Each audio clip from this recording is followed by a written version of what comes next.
wavy. Hey.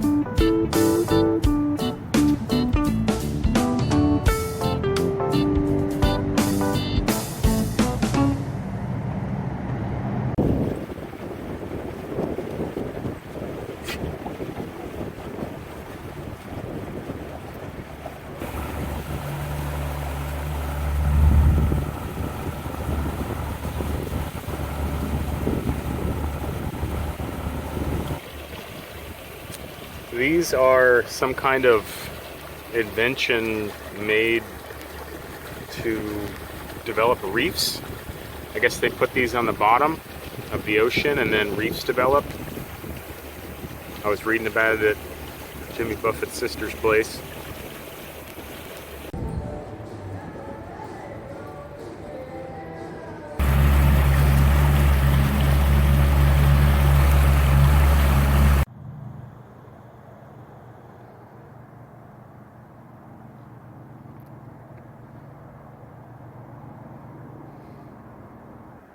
When I have a choice, I always choose that side of the river instead of that side of the river. Whatever that says about me, I guess that's just the type of person I am.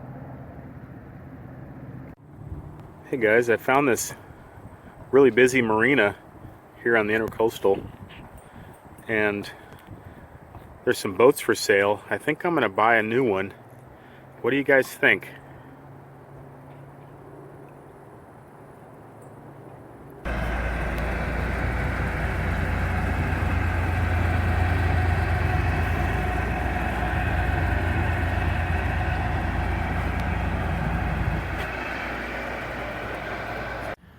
Hey guys, I'll just show you this real quick. So I'm in Destin, Florida, which is a fairly big city, kind of a fancy one, and this should be proof that you can pretty much find free parking anywhere. I just anchored outside the channel. The ICW gets really narrow through here. They call it the Narrows, I think, and I just got into some more shallow water. There's some other boats around the corner there that are also anchored, some sailboats and stuff. And I just found this patch of trees right here to kayak up to. My kayak's just right there on the beach. And this is an empty lot. And I can just come and go to town from here without even, you know, alerting anybody or having people tell me I can't. So, and there's a gas station just right there. It's a Circle K, so before I leave, I'm going to get 5 gallons of gas, and there's a Publix grocery store 0.7 miles away. So, and there's a little dog treat store. I'm going to go treat Wavy to something, so we'll go in there and get some footage.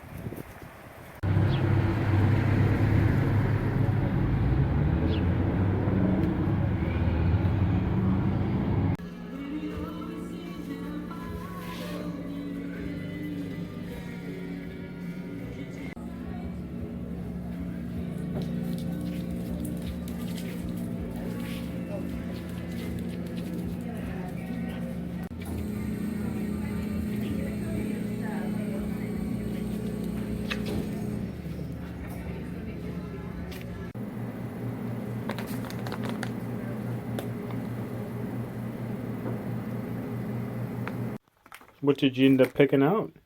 Let me see. Venison?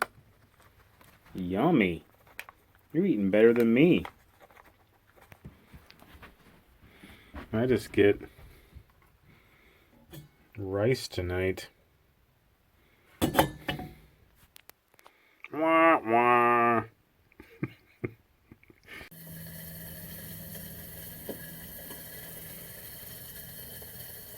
You are a spoiled animal.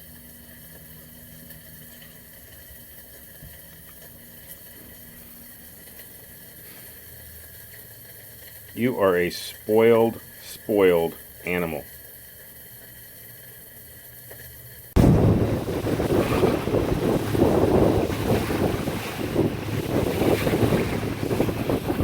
Hey guys, I'm going to show you this. I think you might be interested.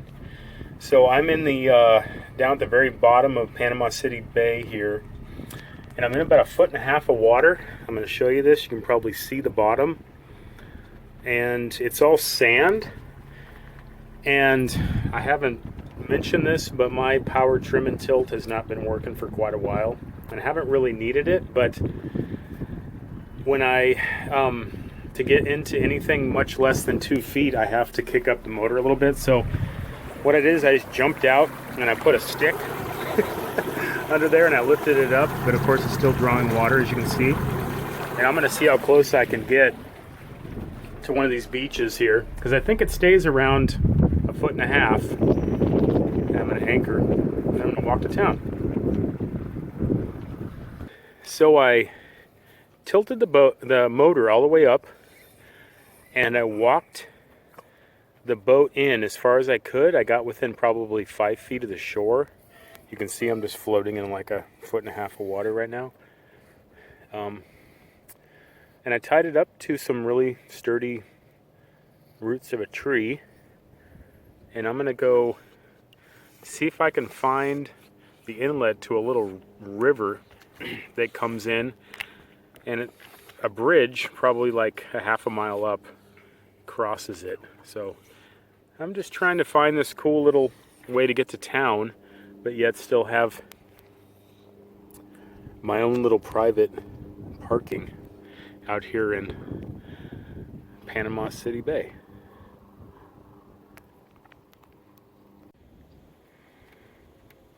Quit sticking your butt at people. It's gross.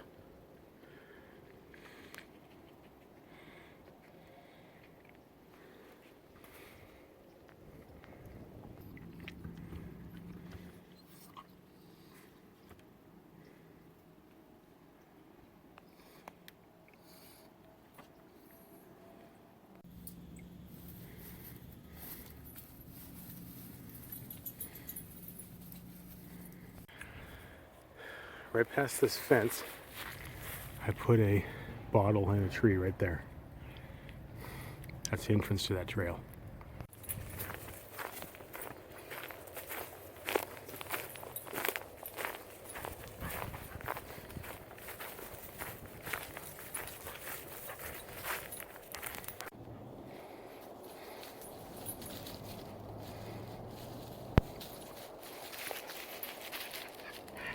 All right, it's still here.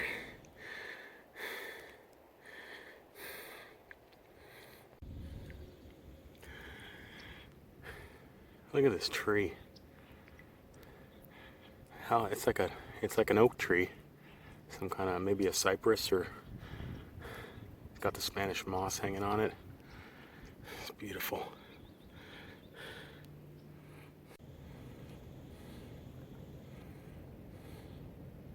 Oh, well, my boat's still here, leaving it for a night.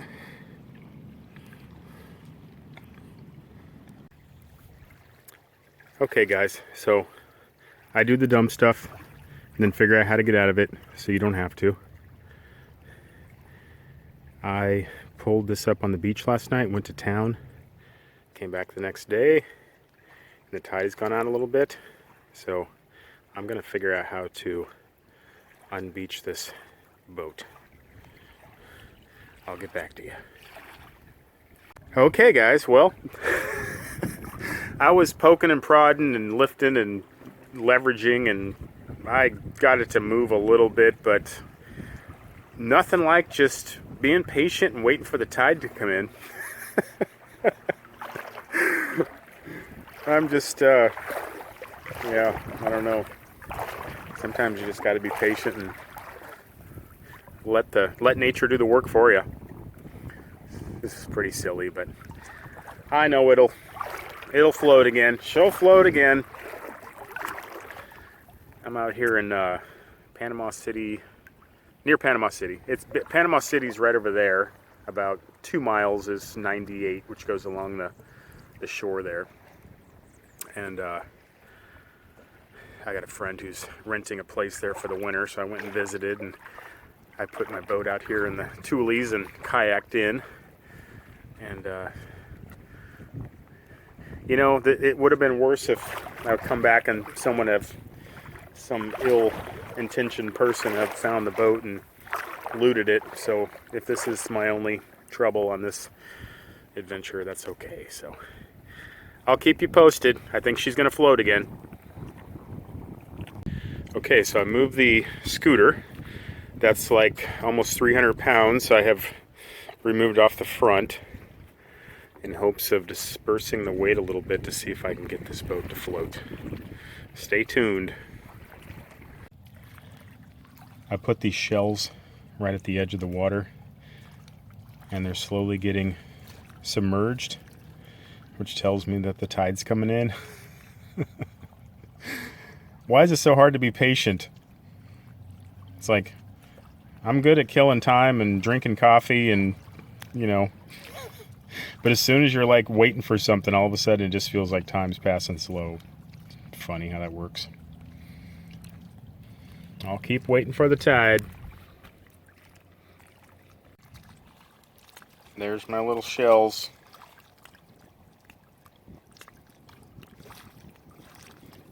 Okay guys, well, she's off.